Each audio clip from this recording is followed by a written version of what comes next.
আপনি আপনার পজিশন দেখছেন, আপনার লাশের পজিশন দেখছেন, ঘরের পজিশন দেখছেন? তাহলে কি 3 দিন আগে মূল কথা হলো ভাই অবহেলা করছে। বৃহস্পতিবার সে কি মারা গেছে আপনার মনে হয়? এই বৃহস্পতিবার সে কথা বলছে আপনার কি মনে হয় এটা? মৃত্যুর ঠিক 2 দিন আগে বৃদ্ধা নূরজাহান বিবি তার প্রফেসর ছেলেকে ফোন দিয়ে এমন একটি কথা বলেছিল যা শুনলে হয়তো কেঁপে উঠতে পারে আপনার শরীরও। বৃদ্ধ মায়ের ফোন ছেলের কাছে থেকে গিয়েছিল, কিন্তু মায়ের ডাকে এতটুকু সাড়া দেয়নি সেই প্রফেসর ছেলে। কিন্তু কেন? সব রহস্যের জোট খোলা হবে আমাদের এই ভিডিওতে। এক ছেলে সচিব, এক ছেলে বুয়েটের অধ্যাপক, আর একজন কানাডা প্রবাসী। তবুও 8 দিন যাবৎ পরিত্যক্ত কক্ষে পড়েছিল গর্ভধারিণী মা নূরজাহান বেগমের প্রাণহীন দেহ। মায়ের নাম নূরজাহান বেগম। সন্তানদের মানুষ করতে জীবনের সেরা সময়, শ্রম আর ভালোবাসা উজাড় করে দিয়েছিলেন তিনি। সেই সন্তানেরাই আজ প্রতিষ্ঠিত, একজন সচিব, একজন বুয়েটের অধ্যাপক, অপরজন কানাডা প্রবাসী। কিন্তু জীবনের শেষ অধ্যায়ে এই মায়ের ভাগ্যে জুটেছে চরম নিঃসঙ্গতা। মিরপুরের একটি ফ্ল্যাটের স্টোর রুমের পাশের পরিত্যক্ত কক্ষে 8 দিন ধরে পড়েছিল তার প্রাণহীন দেহ। কেউ খোঁজ নেয়নি, কেউ দরজায় কড়া নাড়েনি, কেউ জানতে চায়নি মা কেমন আছেন। মৃত্যুর পরও তিনি অপেক্ষা করেছেন, হয়তো শেষবারের মতো সন্তানের পদচারণার জন্য। মিরপুরের এই ফ্ল্যাটটি বাইরে থেকে আর 5টা সাধারণ ফ্ল্যাটের মতো মনে হলেও সেই ফ্ল্যাটের ভিতরে এক বৃদ্ধা মা দিনের পর দিন অযত্ন, অবহেলায় অসুস্থ হয়ে দিনের পর দিন মৃত্যুর প্রহর গুনছিল। দিনের পর দিন যে এমন নোংরা পরিবেশে অসুস্থ হয়ে পড়েছিল তা বাহিরে এলাকার মানুষ, প্রতিবেশীরা কেউই জানতেন না। প্রতিষ্ঠিত সন্তানের মায়ের কোনো খোঁজ খবর নিত না।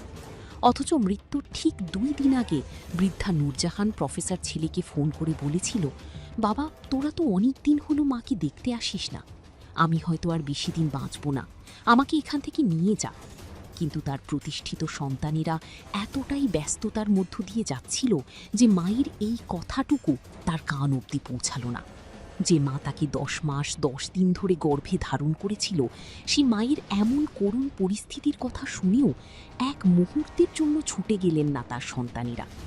কিন্তু এর কিছুদিন পরেই সে নোংরা অপরিচ্ছন্ন করে মারা গেলেন বৃদ্ধ মা নূরজাহান।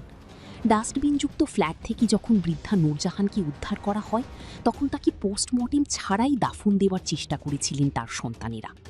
999 অনলাইনে ফোন পাবার পর যখন বৃদ্ধার লাশ উদ্ধার করে পুলিশ, এরপরে যখন ওই বৃদ্ধার লাশ পোস্টমর্টেমের জন্য হসপিটালে নিয়ে যেতে চায় পুলিশ, তখন ওই বৃদ্ধার লাশ পোস্টমর্টম করতে বাধা দেয় এক ছেলের শ্বশুর বাড়ির লোকজন।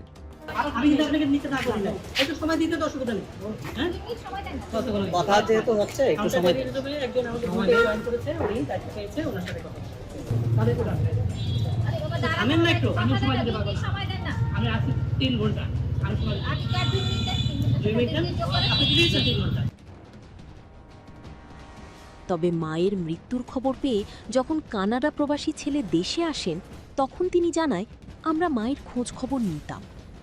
কানাডা প্রবাসী ছেলে ক্যামেরার সামনে আরও জানায়, আমার মায়ের এমন অবস্থা আমি কখনোই জানতাম না, জানলে আমার মাকে আমি এমন অবস্থায় কখনোই রাখতাম না।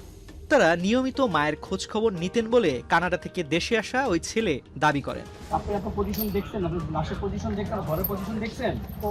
তাহলে কি 3 দিন আগে মূল কথা হলো ভাই অবহেলা করছে। বৃহস্পতিবার সে কি মারা গেছে আপনার মনে হয়? এই বৃহস্পতিবার সে কথা বলছে আপনার কি মনে হয় এটা? বেটা নূরজাহানের কানাডা প্রবাসী ছেলে আসলেই কি এসবের কোনো কিছু জানতো না, নাকি জেনেও না জানার ভান করছে? বৃদ্ধা নূরজাহানের মৃত্যু এই দৃশ্য শুধু একটি মৃত্যুর গল্প নয়, এটি আমাদের সময়ের সবচেয়ে বেদনাদায়ক বাস্তবতার প্রতিচ্ছবি। যে মা সন্তানের জন্য নির্ঘুম রাত কাটান, নিজের সুখ বিসর্জন দেন, সেই মা যদি শেষ সময়ে এমন নিঃসঙ্গ পরিণতি বরণ করেন, তাহলে এর চেয়ে বড় ট্র্যাজেডি আর কি হতে পারে? আজ যারা মা বাবাকে সময় দিতে পারছি না, অন্তত একবার ফোন করুন, কারণ পৃথিবীতে এমন একটি দিন আসবে যেদিন শত চেষ্টাতেও আর মা বলে ডাকার সুযোগ ফিরে পাওয়া যাবে না।